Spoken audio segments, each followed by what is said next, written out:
Cambiamos de tema en la armadura de Dios. ¿Ya qué tema nos corresponde? ¿Alguien? ¿Cómo supieron? ¿Y para qué es el escudo? ¿Para protegernos de qué? De los dardos. Oiga, mira, está muy bien de los ojos todos, claro, sí, sí. Efesios capítulo 6, verso 16, que debíamos aprenderlo. Sobre todo, ¿significa que con prioridad o significa que encima también de todas las cosas? ¿Sí? Sobre todo, tomad el escudo de la fe, de lo que tú crees, defenderte con lo que crees, con que podáis apagar todos los dardos de fuego del maligno. Vamos a iniciar a estudiar el escudo de la fe. Estoy muy feliz de que usted esté aquí, usted que es tan estudioso, tan juicioso. Son mis consentidos, de verdad que admiro a las personas que anhelan tanto aprender de la palabra de Dios. Y uso este espacio para también charlar un poco más relajadamente. Para los que me conocen, y si no, pues me van conociendo, voy a soltar este nudo de Efesios 6. Para los que me conocen, ¿por dónde creen que voy a empezar? Por el final, si me conocen. Porque si un nudo, si tú haces 10 nudos, cuando los vas a soltar, el primero que sueltas es el último que hiciste. ¿Sí? Para poder soltar un nudo. Entonces, generalmente me da mucha luz cuando empiezo. Entonces, lo primero que quiero hablarles es del maligno. Quiero hablarles del maligno, no porque me parezca importante hablar del maligno, pero sí me parece necesario. Porque cuando hay una guerra, el enemigo va a intentar dos cosas. Una de dos, como los animales cuando se enfrentan. Va a tratar de mostrarse más grande de lo que es. ¿Ha visto los animales cómo se ponen así para impresionar? Entonces, va a tratar de mostrarse más grande de lo que es para que uno se asuste y huya, ¿cierto? O la otra estrategia, ¿cuál será? Va a mostrarse sumamente inofensivo para que uno lo deje entrar, y cualquiera de las dos es mala. La correcta es saber realmente quién es mi enemigo. Cuando uno tiene un combate, cuando uno está en una guerra, es muy importante saber de verdad quién es el enemigo. Pero de la información del enemigo hay mucho ruido y mucho engaño. La primera víctima en toda guerra es la verdad. Es la primera que muere, porque cada uno maneja y manipula la información. Entonces vamos a tratar de quitar el ruido que hay, y vamos a ver si es que tiene tacones, o se puso algo así, o nos está impresionando, o que se la está dando de un gatito manso, si tiene ahí las uñas guardadas. Vamos a tratar de quitar el ruido y dejar la información bíblica verdadera con relación a saber sobre nuestro enemigo, porque el escudo es para defendernos de los dardos de fuego de ese maligno. Entonces vamos a mirar un poco más la historia de ese maligno. Entonces voy a narrarles así rápidamente más o menos lo que todos los cristianos, especialmente los cristianos evangélicos, sabemos acerca del maligno. ¿Quién era inicialmente el maligno? Satanás. ¿Quién era inicialmente? Era un ángel llamado Luzbel o Lucifer, un ángel precioso, acabado de hermosura, perfecto en todas sus formas, con una gloria especial. Tenía un lugar privilegiado en Dios, fue creado antes de todos los tiempos, al comienzo de todas las cosas, y estaba en la corte celestial y tenía una función específica allá en el cielo. ¿Alguien recuerda? ¿Alguien sabe? Era el director de la alabanza en el cielo, era el que dirigía toda la adoración celestial, era el colega de Víctor Hugo. Él era, ¿cierto? Ese tipo ahí como tan guapo y dirigiendo la alabanza, hay que ponerle cuidado, no, más bien. Pero pasó un día que entonces de su propio corazón brotó la maldad y deseó entonces darle un golpe de estado a Dios y quedarse él con el trono de Dios. Y al intentar él darle ese golpe de estado a Dios y quitarle el trono a Dios, pues los ejércitos de Dios se enfrentaban a los ejércitos de Luzbel, y hubo una confrontación tremenda en el cielo, la que gracias a Dios y afortunadamente ganó Dios. Y entonces Satanás o Luzbel fue echado entonces a la tierra, como un rayo, cayó, como un rayo fue lanzado y cayó a la tierra, y tal fue su furia que entonces cuando llegó a la tierra lo que hizo fue que generó el caos y la destrucción y acabó todo lo que Dios había creado y dañó toda la creación de Dios. Y entonces por eso la tierra al comienzo estaba, después de que Dios la había creado, y al principio creó Dios la cielo y la tierra, en el siguiente versículo estaba la tierra desordenada y vacía. Bueno, fin de la historia, o comienzo de la historia, porque ahí es que la historia realmente comienza, ¿no? El proceso comienza, pero el fin de nuestra historia. Esa es la historia que la mayoría de los cristianos evangélicos conocemos de nuestro adversario, y ahí nos basamos para saber cómo luchar contra él. Ahora, si me lo permite, les voy a contar una de vaqueros. Sí, yo sé que suena irrespetuoso, pero es que es más o menos igual ese cuentico. Ese cuentico y perdón que lo llame así, esa historia de vaqueros, surge por allá en la teoría de la brecha de un señor llamado Thomas Chandler en Escocia en 1814. Empieza el apogeo de la geología y aparece entonces la ciencia geológica atribuyéndole a la formación de las diferentes rocas y a los diferentes niveles sedimentarios millones y millones de años. Y entonces los teólogos, como el caso de Thomas Chalmers, o también un filósofo como él, era un clérigo muy dedicado al estudio de la Escritura, entonces enfrenta el problema de decir, ¿y dónde caramba metemos todos millones de años si aquí me dan es un día para cada cosa? Un día para la luz, un día para las aguas, otro día para los astros, otro día para las matas, otro día para los animales, Entonces, ¿yo dónde meto millones de años? Aquí no hay dónde meter millones de años. Y la geología demuestra que sí hubo procesos de millones de años. Y entonces, en ese afán de la Biblia, tratar de darle espacio a que copiara también lo que la ciencia estaba descubriendo, entonces ellos optaron por usar un cuestionamiento, una duda que ya había en la época. Es la duda que les planteé al comienzo. Génesis 1:1 dice, en el principio creó Dios los cielos y la tierra. ¿Sí? Eso todos lo sabemos. Ahora, Génesis 1:2 dice, y la tierra estaba desordenada y vacía. Entonces siempre hubo ese cuestionamiento de que si Dios hizo los cielos y la tierra, Dios no hace nada feo, ni nada desordenado, ni nada mal hecho. Si Dios hizo los cielos y la tierra, en el versículo 1, ¿por qué en el versículo 2 la tierra está desordenada y vacía? Siempre que usted llega a algún lugar y hay un desorden, usted dice, alguien hizo el desorden, ¿cierto? Generalmente el mismo, ¿cierto? El mismo, en la casa siempre hay uno que es el que hace el desorden. Generalmente nosotros los señores tal vez. Pero el desorden no se hizo solo. Ay, seguro que es que sí, seguro eso se bajó del closet y se tiró ahí. No, el desorden no se hace, alguien hizo el desorden. Entonces, ya que había esa gran inquietud, ellos tomaron la decisión de que entre estos dos versículos había algo que llamaron la brecha. O sea, el espacio del tiempo en el cual ocurrió todo eso. Dijeron, aquí podemos hacer la brecha, la separación, bien. Y ahí metemos toda la historia. De que fue que Satanás, entonces le trató de quitarle el trono a Dios, y entonces Dios lo mandó a la tierra, y entonces la tierra desbarató todo, y entonces él vino y se desahogó y acabó con lo que había, y por eso tuvo que venir Dios ahora a organizar lo que Satanás había dañado. Ese concepto, que se llama la brecha, es casi el 80-90% de la doctrina de nuestro enemigo que los cristianos evangélicos tenemos. Directa o indirectamente, sabiendo que se llama la brecha o sin saberlo, todos nosotros tenemos un montón de conceptos del enemigo que se basan en la teología de la brecha. Y como le digo, si quiere le cuento una de vaqueros también. Porque resulta que la teología de la brecha se basa en la Biblia, en este pedacito blanco que hay en el final del versículo. Ahí está toda la base. Esa es la base bíblica que tiene la teología de la brecha. O sea que según ese concepto que en la práctica la mayoría de los cristianos evangélicos o protestantes o cristianos como quiera llamar, creemos, todo lo que la Biblia dice de nuestro enemigo está aquí. O sea, nada. Pero para ellos todo, porque usted puede ahí escribir todo lo que quiera y puede meter toda la historia, siempre y cuando escriba ahí en chiquito, usted puede escribir ahí lo que le provoque. Y ese ha sido el concepto empieza con la pregunta, ¿por qué la tierra está desordenada y vacía? Alguien la desordenó y la vació. Si Dios la había creado todo perfecto al principio, ¿quién tuvo que haber sido? ¿Quién es el que hace todo? Según nosotros, todo lo malo, el diablo. Entonces tuvo que haber sido el diablo, ¿sí? Y entonces ahí cabe todo ese montón de historia acerca de ese concepto. Y yo quiero explicarles que es absurdo basar toda una doctrina teológica en un pedacito de papel en blanco por el hecho que está en la Biblia. Tiene que estar basado en lo que la Biblia dice o enseña. Lo primero que quiero explicarte es que hay una forma de narración que se llama narración sinóptica. Narración sinóptica, culturízate con Richard, narración sinóptica, hoy vamos a aprender qué es narración sinóptica. Narración sinóptica es como tú y yo hablamos. ¿Qué es esa narración sinóptica? ¿Te acuerdas de los corchetes que uno hace? Un corchete ahí. ¿Cómo le decían a eso? A ver. Paréntesis ese o corchete. La llave. Para abrir. Quiere decir que tú haces un desarrollo y en el punto que se te antoje o que necesites, simplemente pones las llaves y ese punto que quisiste lo retomas y lo amplías como quisiste. El gran error que hay en la teoría de la brecha es interpretar la narración del Génesis como una narración cronológica.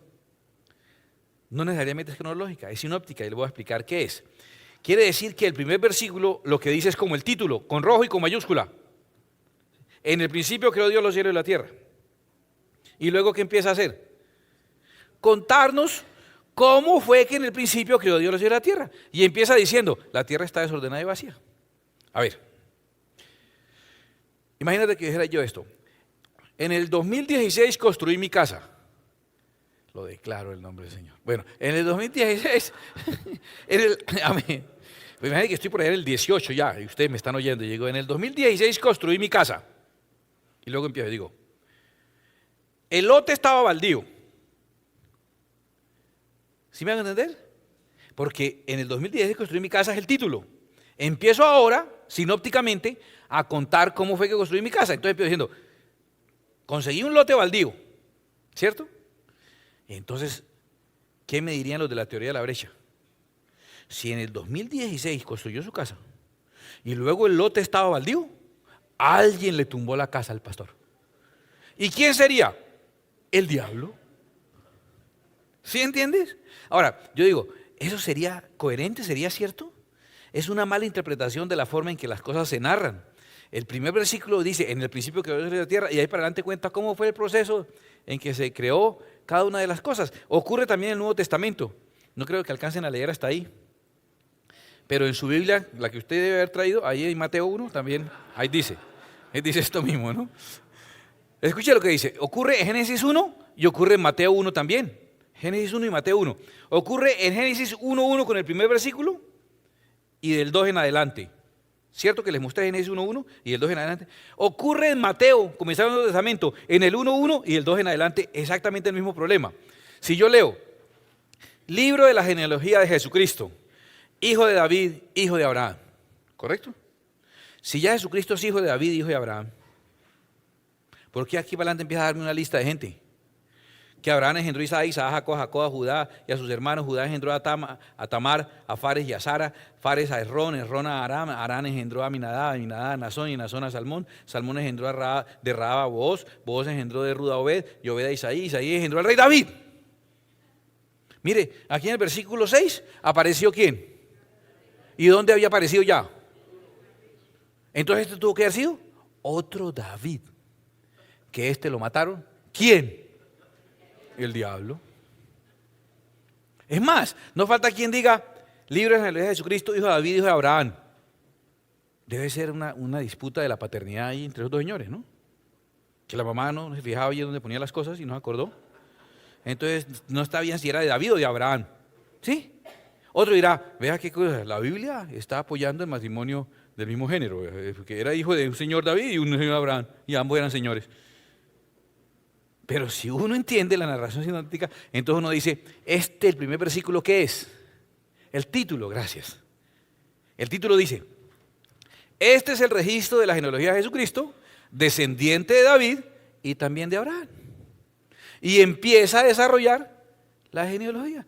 ¿Se da cuenta que es exactamente lo que pasa en Génesis 1:1, igualito? Es un error del concepto de la narración hebrea. Ahora mira en Génesis también vuelve y pasa. Vea, báileme este trompito en luña entonces.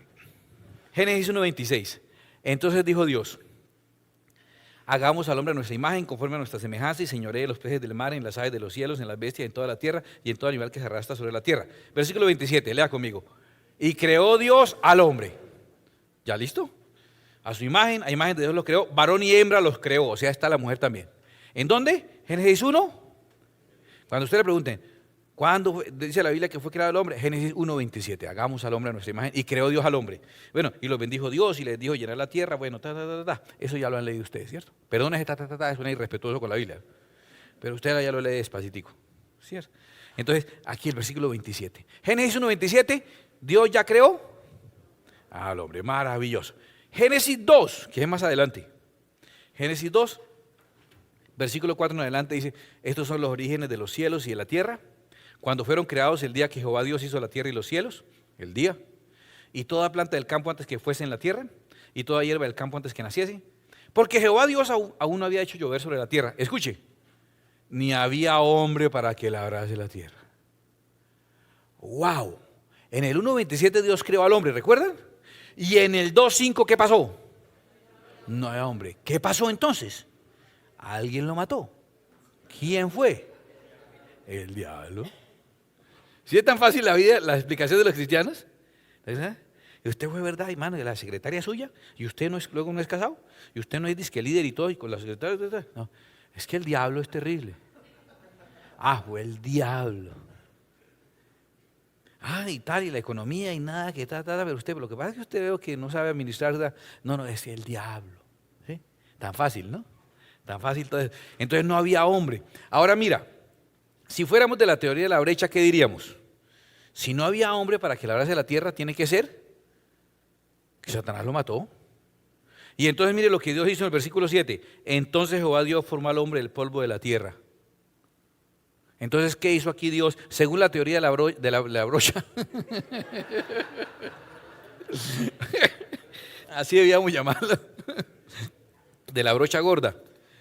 Entonces, según esa teoría, ¿qué es lo que tuvo que hacer aquí Dios? Hacer otros humanos, porque los primeros los mató el diablo. Formó al hombre y sopló en su nariz aliento de vida y fue el hombre un ser viviente. Si lo hizo en el 1.27, ¿por qué en el 2.5 no había hombre? ¿Y por qué en el 2.7 tuvo que volverlo a hacer? Después, el anterior dice, sino que subía de la tierra un vapor que regaba toda la tierra. ¿Cierto? Y el siguiente dice, y plantó Dios un huerto en Edén y puso allí al hombre que había creado. Ahora, ¿cuál es el error? El error es no entender la forma en que los judíos hablan.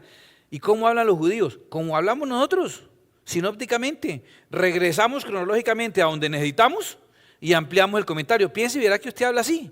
Usted está contando las cosas, usted no habla cronológicamente cada vez que habla con alguien, le cuenta, bueno, ¿y qué ha pasado? Y usted le dice, bueno, primero yo era un óvulo fecundado en el vientre de mi mamá y estuve 9 meses ahí aburrido, pero no, y para poder venir a contar lo que pasó esta tarde. ¿Sí?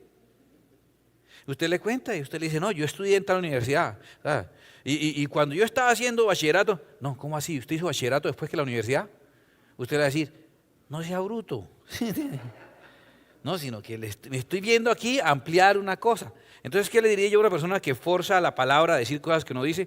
Le diría, con mucho respeto, no sea bruto, o sea, entienda lo que realmente está diciendo allí. Si se toma como un timeline, como una línea necesariamente cronológica, entonces sí vamos a tener aquí que en el Génesis 1:1 Dios hizo los cielos y la tierra. Pero curiosamente, en el versículo 2 en adelante, la tierra está desordenada y vacía. Y entonces Dios tuvo que volver a hacer el día 1 la luz, las aguas y todo esto. Toda esa teoría la hicieron para que cupieran ahí todos esos millones de años de la geología, ¿cierto? Resulta que caben. Entre otras cosas, ¿por qué?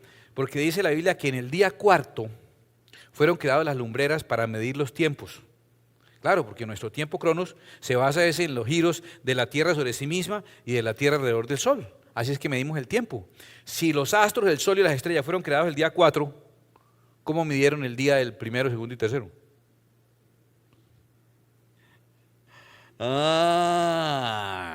Entonces quiere decir que primero, segundo y tercero no eran días de esos que se miden con los astros, eran días de Dios. ¿Y cuántos días de Dios? Una era completa con los millones de años que sea necesario, porque si algo que Dios tiene es tiempo, se llama el eterno.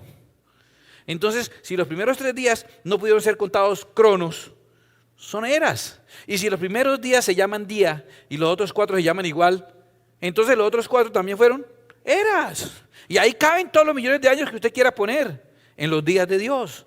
Pero querían volver los días cronos en el tiempo, en un reloj Orient que marca tal, clase tal, cuando no había ni siquiera relojes. O sea, quieren forzar las cosas innecesariamente. Y si lo tomamos así cronológicamente, entonces mira, los humanos fueron creados el día 6, capítulo 1. Y en el capítulo 2, luego Dios vuelve a crear al hombre, a plantar un huerto y a crear a la mujer. Es en esa forma, perdóneme, ignorante, ¿cierto? De leer la escritura, que le cabe aquí un cuentico como este. Que fue que ahí fue que Satanás se rebeló y dañó la tierra y Dios tuvo que volverla a hacer. Es más, aquí nos cabe otro cuentico, y si quiere pues de marciano o lo que usted quiera, eso, le estamos haciendo huecos a eso. Hasta que entendemos un concepto que se llama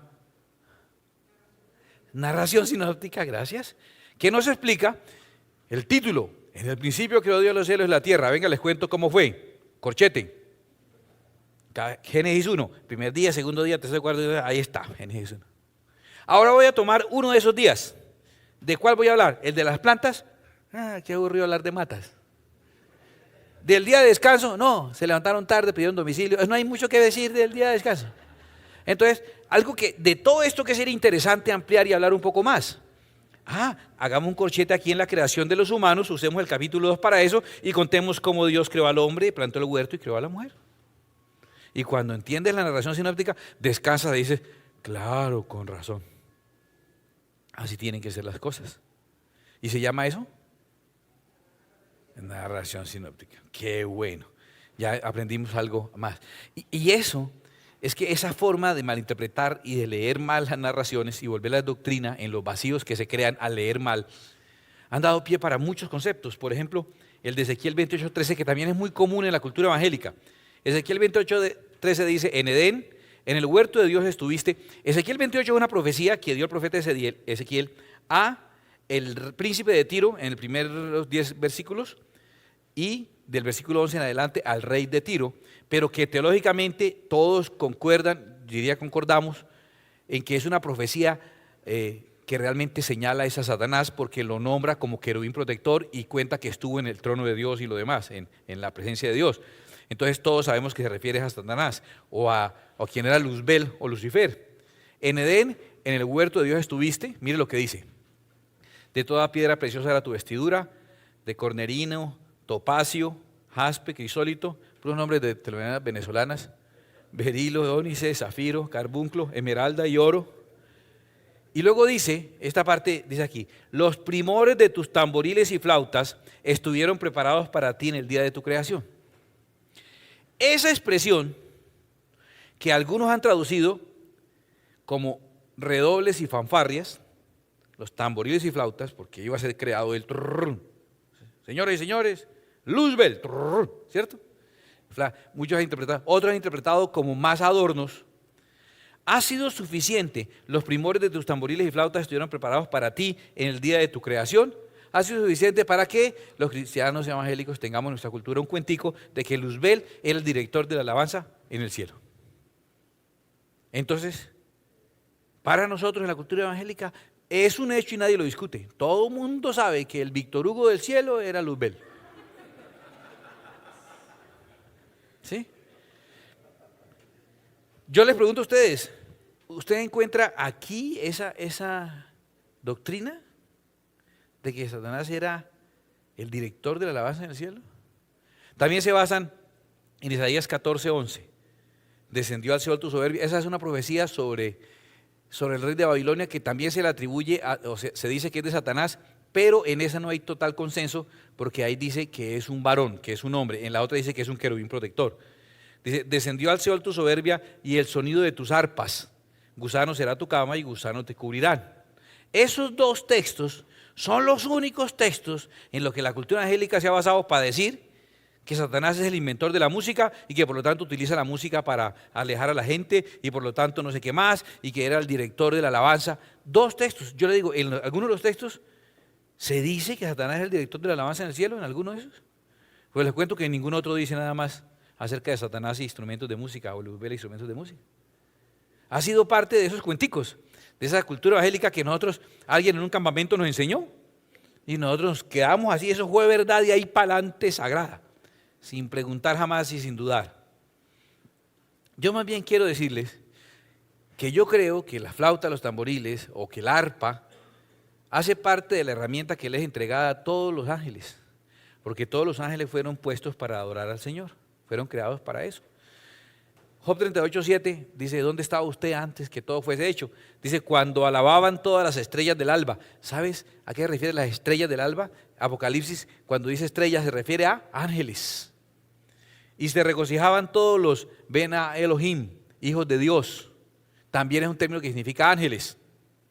¿Qué es lo que pienso yo? Todos los ángeles alaban al Señor.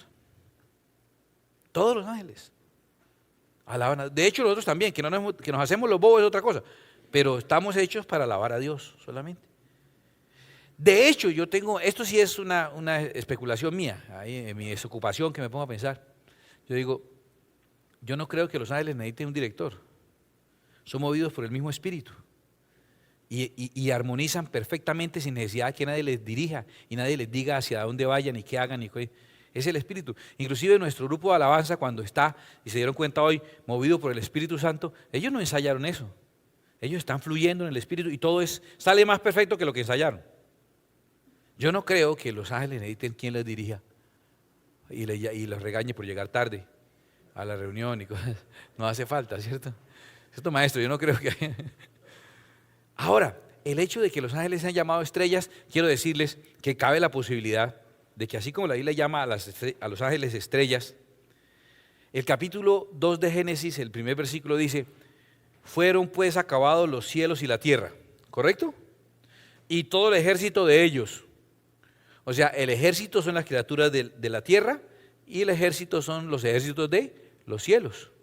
Entonces cabe la posibilidad, aquí no estoy asegurando nada, le estoy dejando a ustedes como tarea para la casa, cabe la posibilidad de que cuando la Biblia narra la creación de los astros y de las estrellas en el día 4, se esté refiriendo a que ahí fue creados los ángeles, el ejército de ellas, el ejército de los cielos, las estrellas que también son llamados ángeles. Cabe la posibilidad. Usted dice, no, pero si Satanás es la serpiente antigua, entonces fue creado en el día 5 cuando fueron creadas las serpientes y los animales que se arrastran. Lo que estoy diciendo es que sea como sea, Satanás tuvo que haber sido creado en algún momento de la creación, porque fue creado. Fue creado. Es más, este mismo versículo que utilizan para decir que Satanás era el director de alabanza, yo digo, ¿cómo se la montan a los músicos, no? No, en serio. Fíjate que no sé por qué razón la iglesia cristiana depende tanto de los músicos, los idolatra tanto, pero también les anda tan duro. Porque si usted es taxista, usted puede llevar a la gente que sea a donde sea. Usted le da una pareja al motel tal, usted toca llevarlos, ¿o no? Si usted es médico, usted atiende a los pacientes que vengan. Vino una que es bruja y usted le tocó tratar de sanar a la bruja. Lo que toque, ¿sí o no? Usted trabaja para los que sea y usted vende almuerzos o vende una tienda, usted no le dice, a ver, usted muéstreme su tarjeta de membresía para poderle vender el mercado. No. Pero nosotros a los músicos les exigimos que solamente toquen en las iglesias y sin pagarles. Entonces es muy extraño, ¿no? Ustedes solamente pueden tocar en las iglesias, pero en la iglesia no les pagan. Si estudió cualquier otra profesión, usted puede ejercerla en el mundo secular. Usted es un tremendo futbolista, juegue solamente de un equipo cristiano. ¿Sí entiende? Usted puede jugar donde sea y lo reciben con aplausos en la iglesia. Pero si es músico, cuidado, toca en un trío. Cuidado, toca en un mariachi o toca en un orquesta. Cuidado. Porque no hay que Satanás ser el director de la orquesta en los cielos. Y entonces esos desbalances tan raros que nosotros creamos. Por ejemplo, en el huerto de Dios estuviste, de toda piedra preciosa era tu vestidura. ¿Por qué no es un diseñador de ropa entonces? Y mire toda la pedrería que nombra. ¿Por qué no es un diseñador de joyas? ¿Por qué no más bien es por el lado de otros que hay aquí que son diseñadores de joyas? Entonces más bien es socio de Margarita, ¿cierto? Fonseca. O socio de Rolando. Margarita también diseña joyas. Todo es con Víctor Hugo. Claro, porque la gente le ve alguna relación o algo. Ese era así, con barbita y todo. ¿Y por qué no puede ser otro? ¿Por qué no? Si es de esto de ropa y de fashion, podía ser entonces otro. ¿Por qué escogieron precisamente montarse a los músicos? Podía ser las niñas de Margarita y Marco, ¿cierto? ¿Por qué no? Y están relacionadas con eso del vestuario elegante y todo. ¿Por qué se la montan de colegas solamente a los músicos? Yo preferiría usar este texto para algo más grave, para algo más contundente y más bíblico. Quiero que se fije bien, a partir de la Escritura, yo usaría este texto más bien para un elemento fundamental. ¿Cuál es? Que no nos dimos cuenta, pasamos por encima muy rápido, pero ese texto que nos habla de Luzbel en armonía con Dios, Luzbel en unidad con Dios, ¿lo vio? En total unidad con Dios, en total armonía con Dios a Luzbel, estando vestido de joyas, y dice que en el día de tu creación y lo demás, nos empieza diciendo que ¿qué? Que en Edén, en el huerto de Dios estuviste. O sea, bíblicamente, ¿hay alguna duda de que Luzbel estuvo en el Edén? ¿Hay alguna duda? Es contundente. Y cuando estuvo en el Edén, en ese versículo, ¿cómo estaba Luzbel? un ángel caído, expulsado. ¿Cómo estaba? En su total esplendor. Entonces la Biblia nos muestra que Luzbel estuvo en el Edén, estando en total esplendor y en buena relación con Dios, antes de embarrarla. O sea, nos guste o no nos guste, nos toca poner a Luzbel en algún lado del huerto del Edén. Toca ponerlo. ¿Quiénes aquí han estado en el seminario de las mujeres son del Edén, los hombres no? Levanten la mano. Bueno, muy pocos. Deberían ir todos. Bueno, no hemos vuelto a hacer también, ¿no? Pero sí. Pero hay la primera cosa que se demuestra en ese seminario, la primera cosa que se demuestra. ¿Alguien recuerda? No. Que las mujeres son del Edén y los hombres no.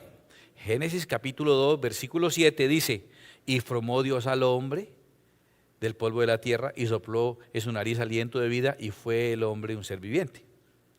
Génesis 2.8 dice: y plantó Dios un huerto en Edén y puso allí al hombre que había creado. Primera comprobación: el hombre fue creado en Génesis 2.7, el Edén fue plantado en Génesis 2.8, 7 es antes que el 8.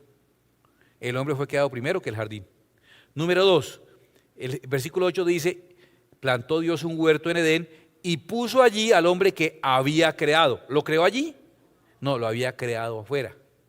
Tercero, Génesis 3.24 termina diciendo que lo expulsó. Dice: y lo echó fuera para que labrara la tierra de la cual fue hecho.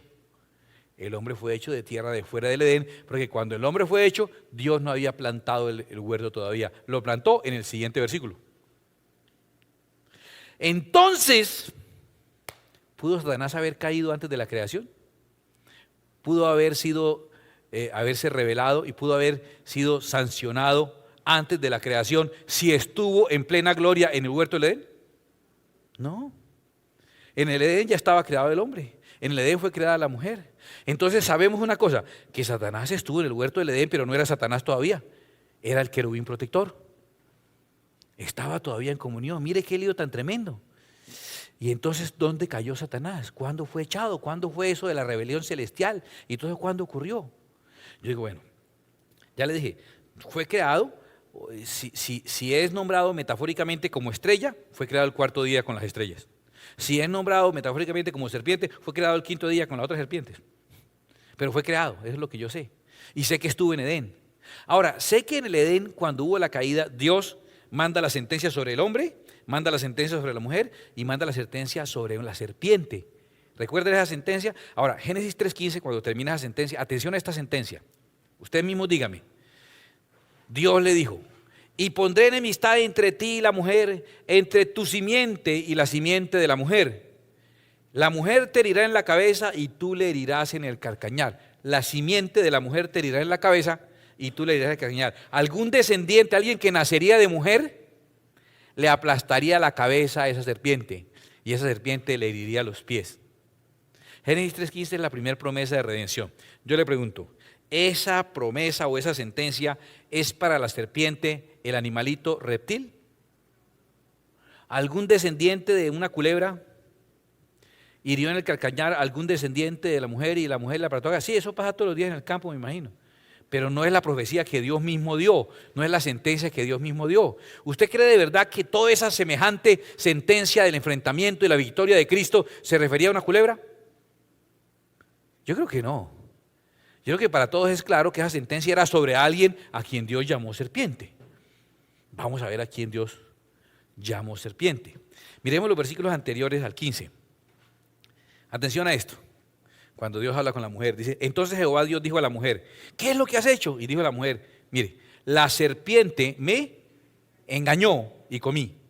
Y Jehová Dios dijo a la serpiente: por cuanto esto hiciste, maldita serás entre todas las bestias y entre todos los animales del campo. Sobre tu pecho andarás y polvo comerás todos los días de tu vida. Ya miraron esas palabras, la tienen en su cabeza todavía, en la memoria RAM, no lo quiten de ahí. Y vamos hasta el otro extremo. Apocalipsis 12.7. Hay una batalla y Satanás es echado del cielo. Aquí es echado del cielo, Satanás 12.7. Vamos a ver cuándo fue. El 9 dice: y fue lanzado fuera el gran dragón, la serpiente antigua. ¿Qué es lo más antiguo que podía hacer en la Biblia? Génesis, ¿cierto? Ah, bueno. La serpiente del Génesis. Que se llama Diablo y Satanás. O sea, no hay duda. ¿Hay alguna duda de cuál era la serpiente? ¿El cual qué hace? ¿Qué dijo la mujer? Engañó al mundo entero y fue arrojado a la tierra y sus ángeles fueron arrojados con él. Arrojado a la tierra, sobre tu pecho andarás. Algunos dicen que no, que la serpiente andaba paradita. Y que después de eso empezó a arrastrar, pero que antes andaba. ¿Cómo caramba andaría una serpiente paradita? Haga el ejercicio de verdad con la gravedad de la tierra y todo. Eso no tiene sentido. La sanción, la profecía, así como la del rey de Tiro no era para el rey de Tiro, esa no era para la culebrita, sino para la serpiente que se llama, el Señor mismo dice, diablo o Satanás. O sea, yo no entiendo cómo cabe duda cuando claramente dice para quién fue esa sentencia.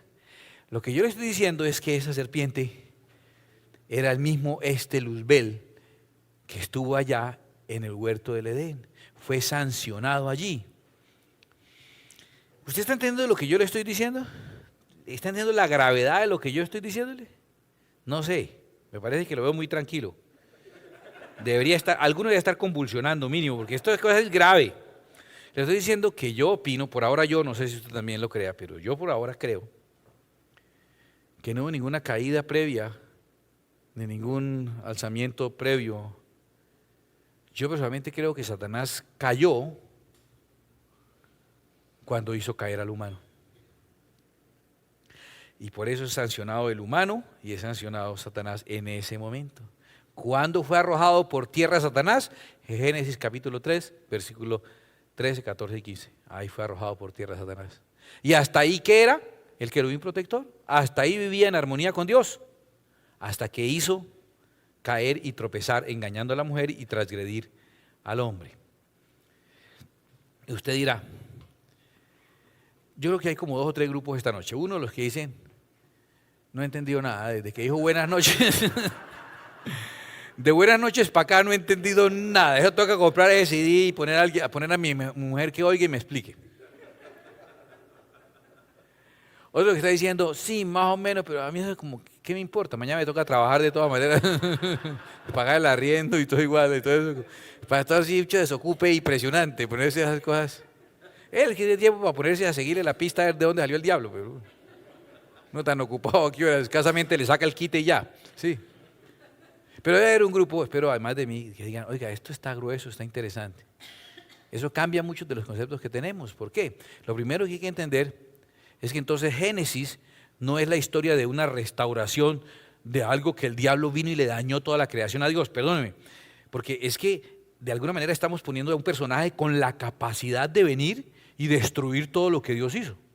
Si tuviera esa capacidad, ¿por qué no lo ha hecho?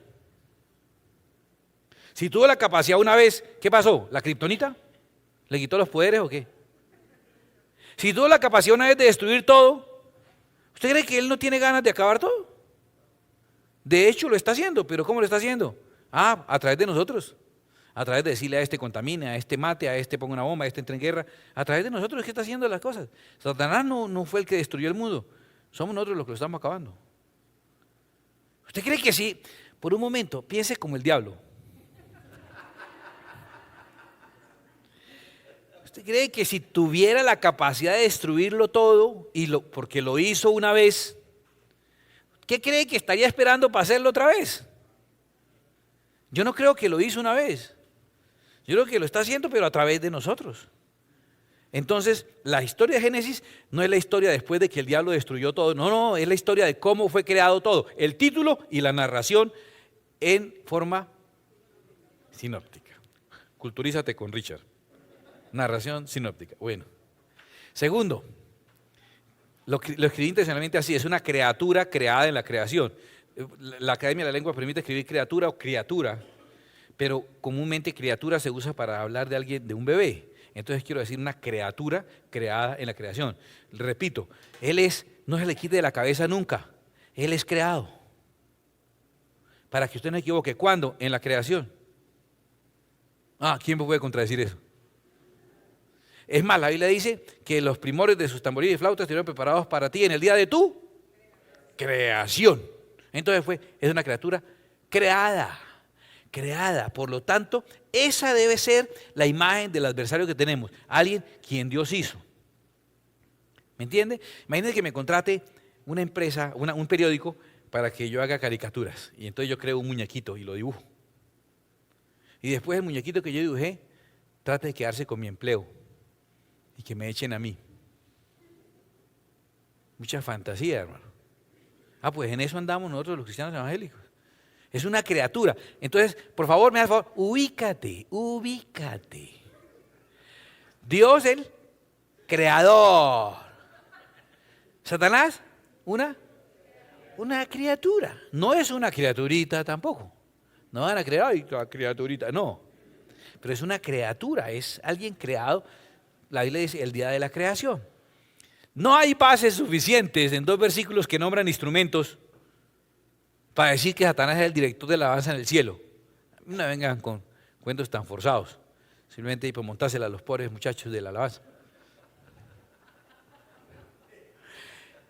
El cuento de que fue que Satanás se sublevó con la tercera parte de los ángeles para tratar de quitarle el trono a Dios, es una desubicación enorme. Dios, criatura. Dios, criatura. Dios, criatura. O sea, no sé si él... De hecho, la Biblia cuando nos cuenta los pensamientos de Satanás, que es en Isaías 14, dice, escuche, dice la Escritura, tú que decías en tu corazón, subiré al monte de Dios, estableceré mi trono junto al Altísimo. ¿Sí? Estableceré mi trono al lado del trono de Dios y seré semejante al Altísimo. 3 cosas. Número 1, no está diciendo que él pensaba derrocar a Dios. De hecho, pensaba sentarse era al lado. Él no estaba pensando quitar a Dios y ponerse él. Él quería simplemente ser semejante. No está hablando de eliminar a Dios. Y lo primero, ¿a quién le contó él esas aspiraciones que él tenía? Tú que decías en la radio, en el Twitter, en el Facebook, ¿dónde lo decía? En el corazón. O sea, él tenía esas maquinaciones él. Ni siquiera lo dijo, ni siquiera hubo una propuesta. Usted está en la empresa y usted ve que el jefe abre la puerta y sale el Mercedes y se va. Por ahí eso de las 3 a jugar tenis. Y a usted le toca ir ahí boleando. Y usted se imagina ahí en su cabeza. Y usted dice, no, yo imagínate, está socio de este man, sale con su Mercedes a jugar tenis, yo con mi BM a jugar golf. ¿Usted está pensando, usted lo pueden echar a la cárcel por intentar quitar la empresa a su jefe?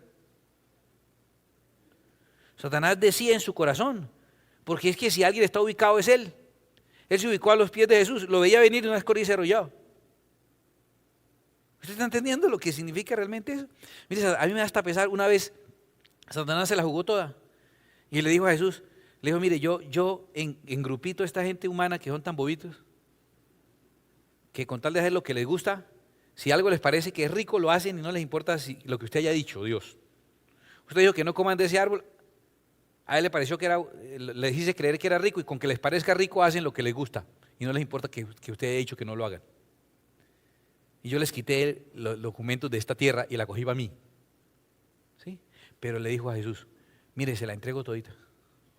Me rindo ya, me muero, ya termino. Solo deme el gusto, arrodíllese un momentito, solo un momentito. Me tomo la selfie y ya. O sea, no más. No, sí, eso es todo lo que quiero. Usted se arrodilla y está. Eso le dijo, es que no se puede. Ni quiero, ni se puede.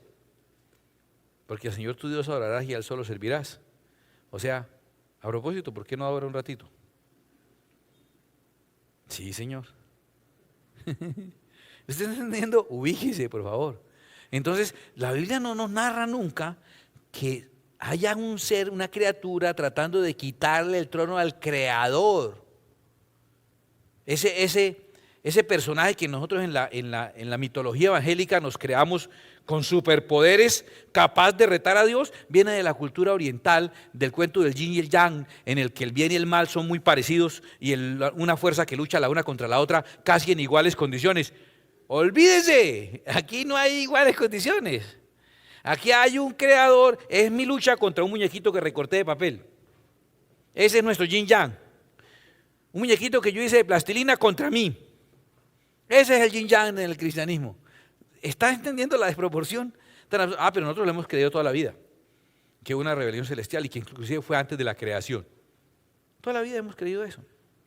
Ahora, le hemos dado tantos poderes a ese enemigo que logró sabotear a Dios por lo menos 3 veces.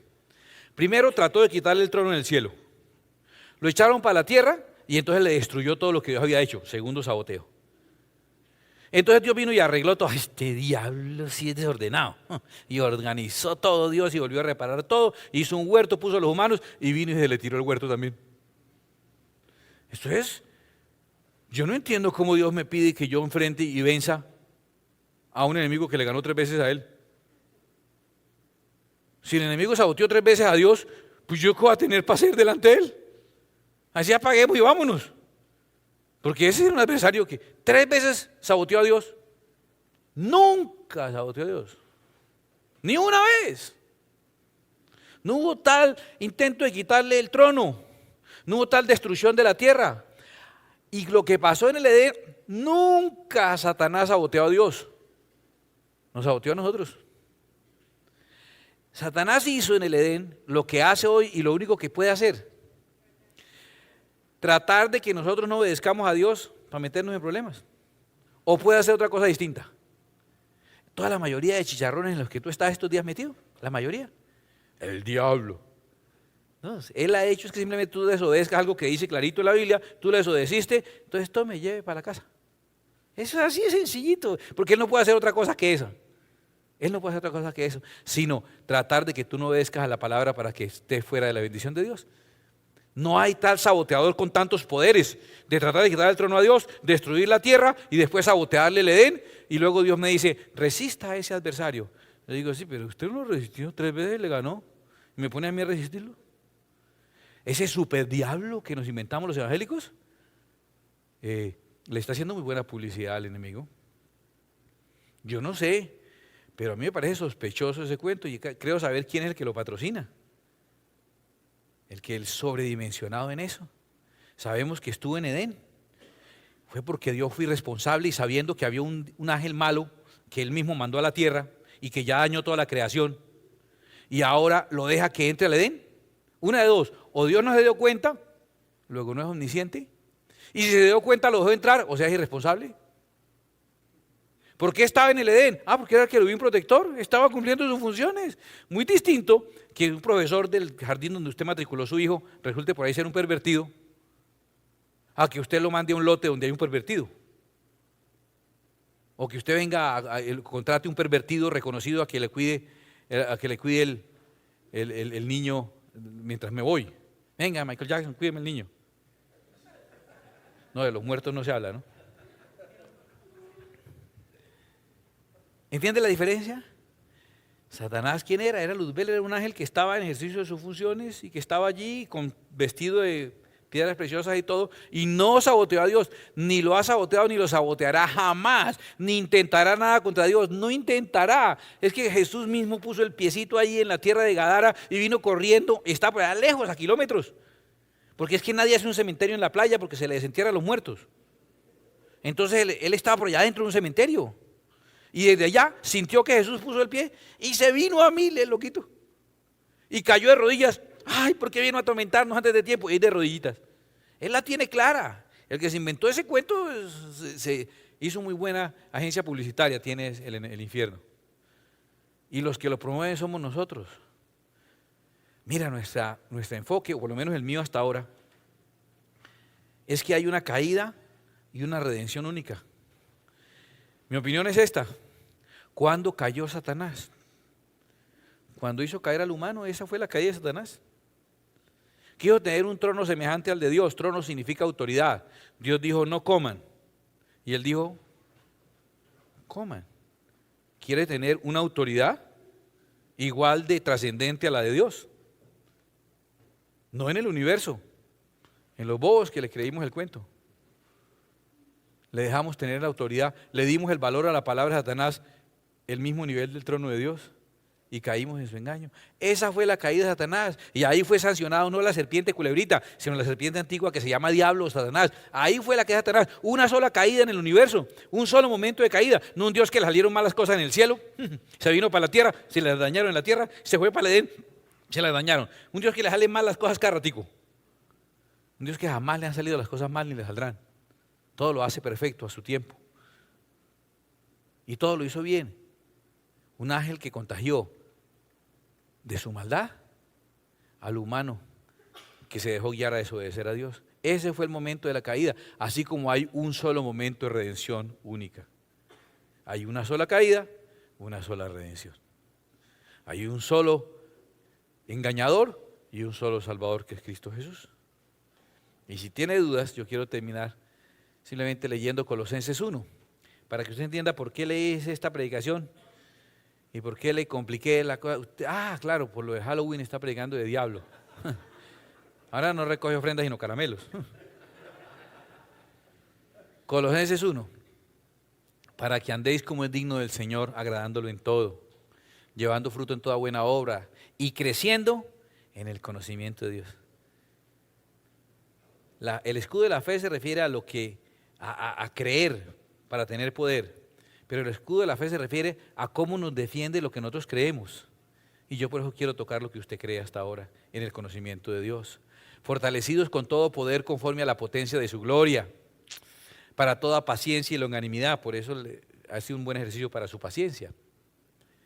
Con gozo dando gracias al Padre que nos hizo aptos para participar de la herencia de los santos en luz. Escuche, el cual nos ha librado de la potestad de las tinieblas y trasladado al reino de su amado Hijo. Lo de Satanás es una potestad, o sea, un permiso, una autorización que le dieron. Lo de Jesucristo es un reino, poder en sí mismo, por el hecho de ser hijo. En quien tenemos redención por su sangre, el perdón de pecados. Mire esto, Él es la imagen del Dios invisible, el primogénito de toda la creación, hablando de Cristo, porque en Él fueron creadas todas las cosas, las que hay en los cielos y las que hay en la tierra, las visibles e invisibles, sean tronos, sean dominios, sean principados, sean potestades, todo fue creado por medio de Él y para Él. Ubícate. Y Él es antes de todas las cosas y todas las cosas en Él subsisten. Él es la cabeza del cuerpo que es la iglesia, el que es el principio, el primogénito de entre los muertos, para que en todo tenga preeminencia. Por cuanto agrada al Padre que en Él habitase toda plenitud. Y por medio de Él reconciliar consigo todas las cosas, así las que están en la tierra como las que están en los cielos, haciendo la paz mediante la sangre de su cruz. Una sola redención universal, cósmica, una sola caída universal. Ningún superdiablo. Ahora, no caigan en el error tampoco de creerle una criaturita. Pero no sigamos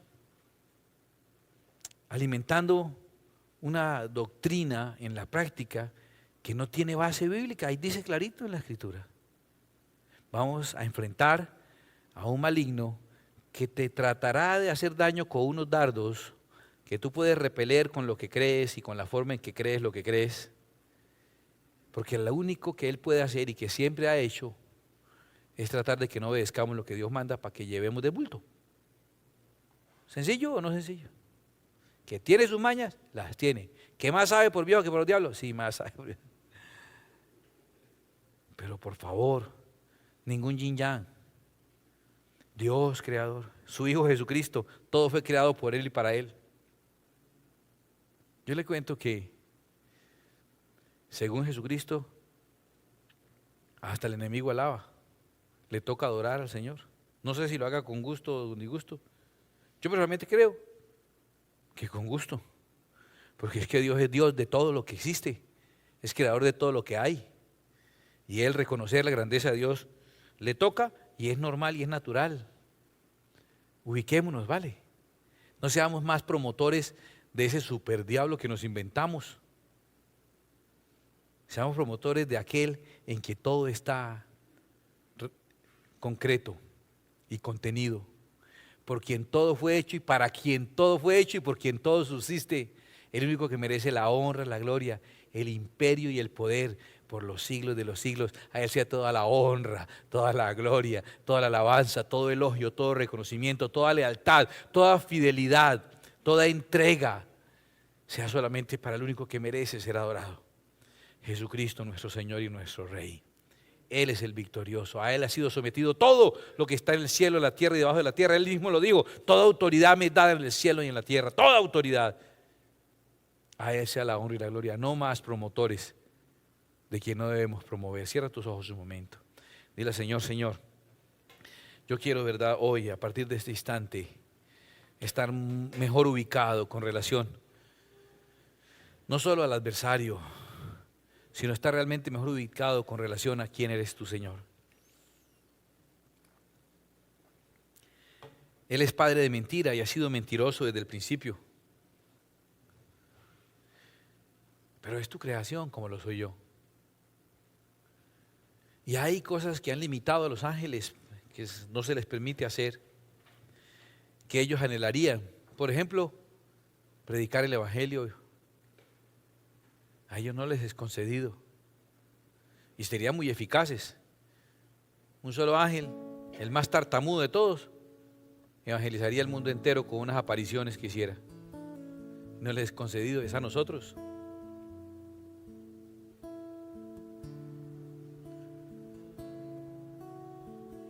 Es la influencia del enemigo la que convierte a unos en enemigos de Dios y a otros en sus felices servidores. Y ahí está el conflicto. Y las guerras, ¿de dónde vienen? De las pasiones que combaten en nuestros propios miembros. ¿Y mi lucha cuál es? La de siempre, la de siempre. Satanás diciéndome, haz esto porque es rico, haz esto porque es agradable a la vista, delicioso y bueno para comer, haz esto porque vas a ser más feliz, vas a estar más tranquilo. Y nuestra respuesta es simplemente, no, el Señor ha dicho que eso no se hace y no lo hago. Aquí no se trata de hacer la hurda virtual, a ver quiénes están de acuerdo que yo lo haga o no lo haga, no. Obedezco al Señor, soy bendecido, no obedezco al Señor, soy castigado por mis propias consecuencias. A veces no sé si es que el diablo es malo o que yo soy bobo, no sé cuál de las dos cosas son las que nos tiene como estamos. Yo lo único que sé es que quiero darle la honra y la gloria al único que la merece y no volver a desdibujarlo tratando de crear una competencia entre el bien y el mal, entre el Dios y el diablo, que no existe sino en la imaginación de los orientales y su yin yang. En nuestro mundo existe solo uno, un solo Dios, un solo Señor, una sola fe, un solo trono donde está sentado el que merece ser adorado. Y por eso esta noche a Él adoramos. Jamás olvides, fuimos creados para la alabanza de la gloria de su gracia. Esa es tu razón de ser. Tu adoración le pertenece al Señor. Cuando le adoras, simplemente le estás pagando el tributo que Él se merece. Cuando le adoras, estás haciendo la razón por la cual tú existes y fuiste creado. Cuando le adoras, estás haciendo lo que el cosmos entero hace, lo que hasta el mismo enemigo tiene que hacer: reconocer la grandeza y el poder del Señor.